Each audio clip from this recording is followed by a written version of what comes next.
Hello everybody, here for Black and Crew Chicago, Season 1, Episode 3. Let's get into it. This episode was messy.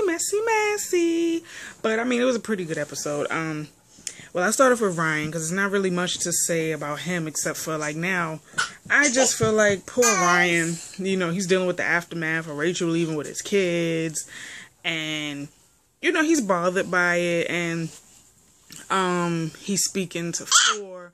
And Phor saying that he quite possibly will give up tattooing if his music career... You're always in the camera. Always. That's my little celebrity, y'all.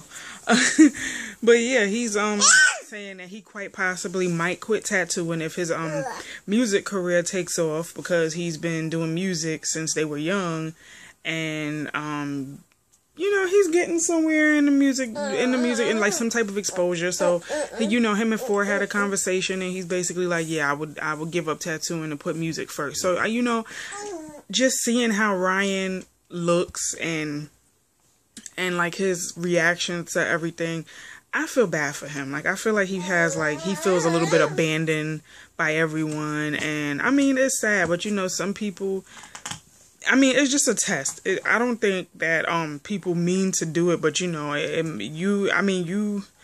guess Ryan, you know, he has his dream of opening a tattoo studio. It was his dream and his sister's dream. So I mean, I guess everybody else just needs to find their dream. You know, that's basically it. But let me see. Well, we got to see a little bit of Van's backstory. You know, he used to be a gangbanger.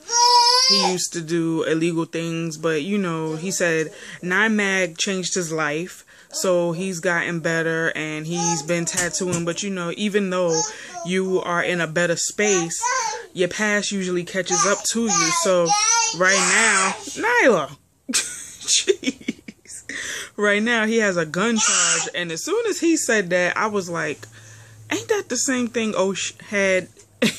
But I'm like, you know, he said he got the gun because he was robbed at the last tattoo studio he worked at. So he got it like out of fear of, you know, retaliation. And I mean, I understand that, but they are like very strict on gun laws. Like, you know, in certain states, they're very strict about it. So, I mean, I know like within like the inner cities and the cities period, I know they're stricter than they are like in the country or whatever. Because ain't nothing to hunt and kill out here. We ain't going to hunt and kill nothing out here in the cities. So, you know, in New York and Chicago, I know the gun laws are stricter. Because, I mean, New York and Chicago, like I said, are sister cities. So, he could be facing 18 months in jail, according to his attorney. And he's like, he said, I cannot do probation, cannot do community service. And his lawyer's like, no, that's not possible. You would have to do the most up to 18. Well, I mean, I think 18 months is the minimum. It might be more, I'm not sure. But he's just like, he can't see himself being locked up for 18 months because he has a daughter. He has a 13-year-old daughter. And he's worried about, you know, missing out on milestones in her life. I mean, 18 months is not long, but to be away from your child, yes, it is. So, he's just, you know, he has that weighing heavily on his head, and he's just trying to see how he can get through it. So, Kat and Phor are together in the studio, and Kat is attempting to rap. I was like, no, Kat. But on a serious tip, they were talking, and, you know, Phor is basically letting Kat know that he likes her. And Kat is just, you know, she's so guarded because she's been in relationships before where she's been cheated on, she's been hurt, so, you know, she just built up a wall. And, I mean, I don't really see Phor as that type. Like, I think that Phor may be a player now, but I feel like if he was to get with Kat, he would be a one-woman man. But Kat will never know that if she never gives him a chance. I feel like Kat and Phor are cute together, but Kat just needs to let her guard down. But it's hard to do when you put your trust in people and they, you know, basically crap on it. They take it away from you. They break your heart. They hurt your feelings. So I get where she's coming from. But what had me dying was Don ordered some food from a restaurant and he gonna put it on the stove like he cooked it. I'm like, yo, you a mess.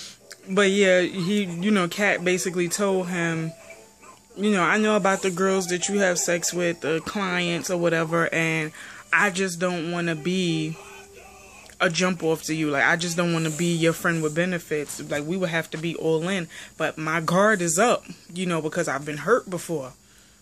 So, hon, you know, him and her, they having a real heart-to-heart, real conversation. And, I mean, I get it, but Phor is going to have to work hard to earn her trust. But she has to let a little bit of that wall down.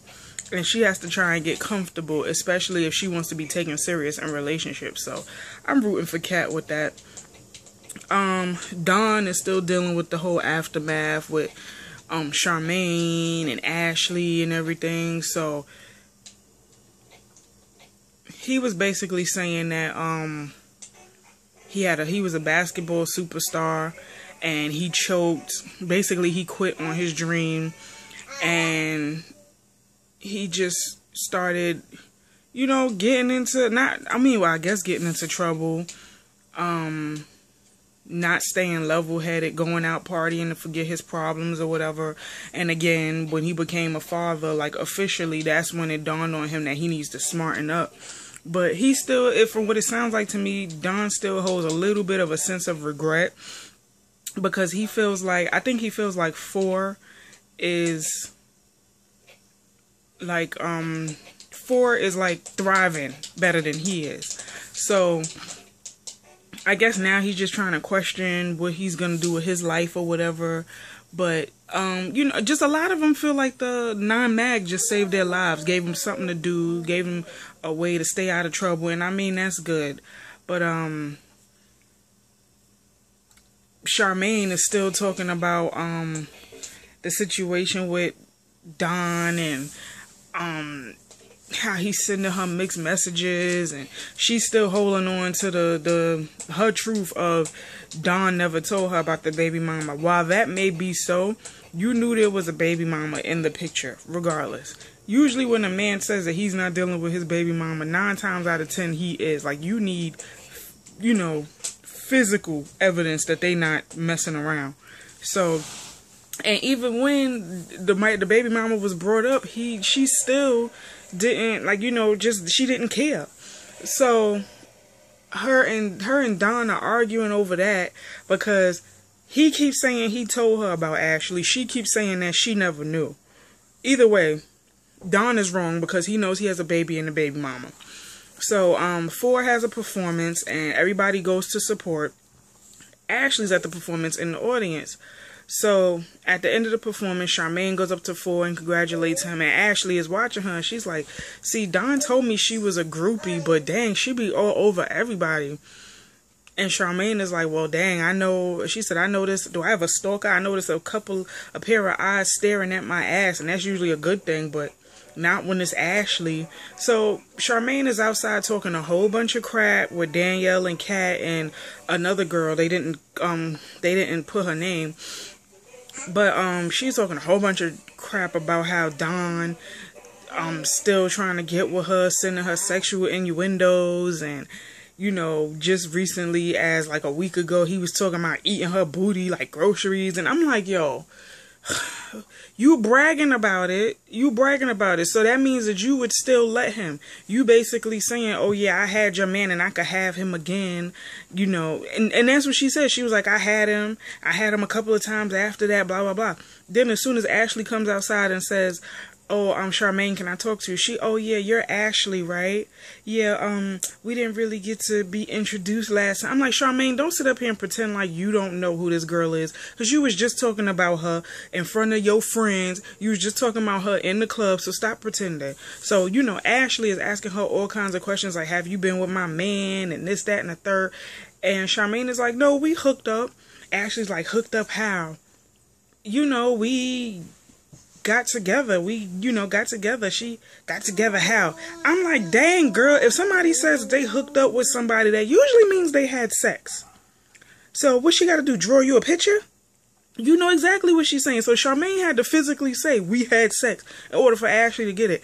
Ashley went off the handle and mushed the girl in the face.